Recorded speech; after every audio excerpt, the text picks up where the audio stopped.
Welcome back to the Tennessee Frugal Craftsman. It's been a few days since I posted, and so I wanted to do a quick video. I'm not going to be working this weekend, so I'm taking the weekend off. But I wanted to kind of show you what I'm doing. I'm at the siding stage. I've got all the trims done and painted, and so let's have a look.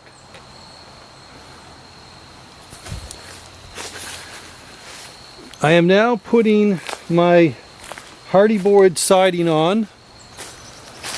All of the white spots are just joints that I've patched and sealed up. We still haven't decided on the color yet. We were talking about forest green, but we're having a hard time matching it with vinyl siding, and so I'm not exactly sure. We might end up going with a blue, something like a midnight surf blue. That it's kind of blue gray, which would also look nice. You can put your thoughts in the comments. My major concern with color, painting my my baby barn here forest green is because I can't get it in vinyl. That would probably mean I would have to do my entire building or house, eventually house and garage, in a Hardie board siding, which would be extremely expensive and time consuming. And so now, while the job would be much better long term, you could actually change the colors if you wanted to. I'm just not exactly sure I want to do that yet. Something I'm thinking about based upon how long it takes me to actually put the Hardie board on this particular building. So I'll show you what I'm doing on that. Come around here. This was all of the scrap stuff that I had salvaged off of one of my colleagues' house here, and it was just in sheets, and I ripped everything down about 6 inches, so I'm doing about a 5-inch reveal or exposure.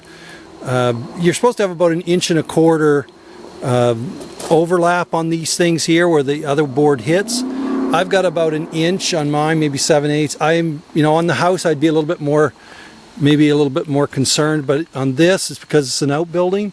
I'm not as concerned about it. So I'm going to give it good coats of paint, and hopefully it'll all be sealed up nice when I'm done. And so what I've done here, as you can see, I have ripped these down, as I said, about 6 inches. Now this is actually a stucco finish, which gives it a very interesting appeal. It's a different design, no doubt, than the wood grain. This is actually wood grain exterior trim. This is my actual pine that I cut off my property. I'll show you what this stuff looks like. I think I may have shown you before. It's almost like MDF, but it's actually made for outside, as long as you seal all the edges, and that's what I'm doing. I'm sealing everything with paint. And you can see here, even between each row, where I've done because I've cut this on the table saw with my cement blade, that actually I'm sealing every row as I go. And of course, down below here, up underneath, this will be sealed when I paint it the finished coat. So all the edges of this, wherever they butt, wherever they hit the walls, I'm painting everything and then caulking along here. I am actually not using any type of kind of a support that goes up underneath the siding. I'm actually just snapping lines across. I've just started snapping lines, and it seems to keep it a lot straighter. Takes a little bit more time. I'm also using my drill here, my little cordless. I put a little just a regular wood bit in, and because that's a fiber board, and I'm sure by the time I'm done, this bit will probably be pretty much shot, but all I'm doing is just drilling and hand nailing it. That way I can get it in nice and snug. Now obviously I could use my air gun on it. I'm just not exactly sure, kind of what the finished product is when I don't have the coil guns, and so I just have the regular framing gun. So I didn't want to do anything that would blow holes through the siding itself and So I'm just hand nailing it, taking my time. It takes a little bit longer, but I think it does a nice job as well. So let me come over here. This is the back side. I have now got all the trims on the windows and everything's painted. I'll give you a different angle shot here. Come around. Sorry, I'm backing away here on a hill.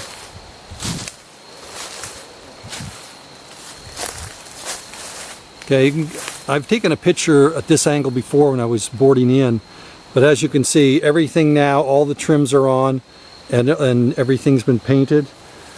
Even though that'll never be seen because it's back here on the back side, I wanted everything to be sealed properly.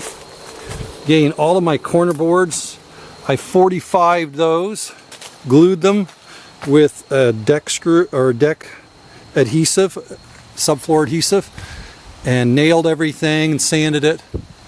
And so these are all complete. As you can see here, this side, there was 2 windows here, and I took the molding off this door. The molding that came on it was just kind of that wide brick mold, kind of the 2-inch brick mold, and so I took that off, matched that to all of the rest of the building. So everything is ready for siding, and again, that's what I've been doing. Started at that today. I also got my plywood for up on the 2nd floor, so I'm going to be putting some subfloor down, some plywood on the subfloor, I should say.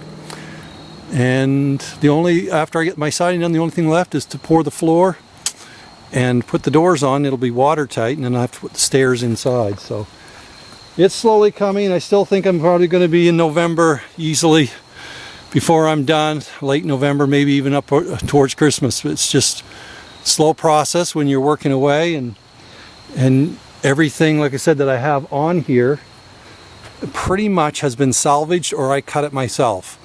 And so my costs I'm trying to keep my costs extremely low. Even still, I mean, you're going to get, I'm putting in a fair amount of my own money because of the things like air nails. Every time you pick up a package of air nails, it's $50, $60, $70, and I picked up a bunch of caulking the other day, 12 tubes of that was $100. It's just like everything has gone right through the roof.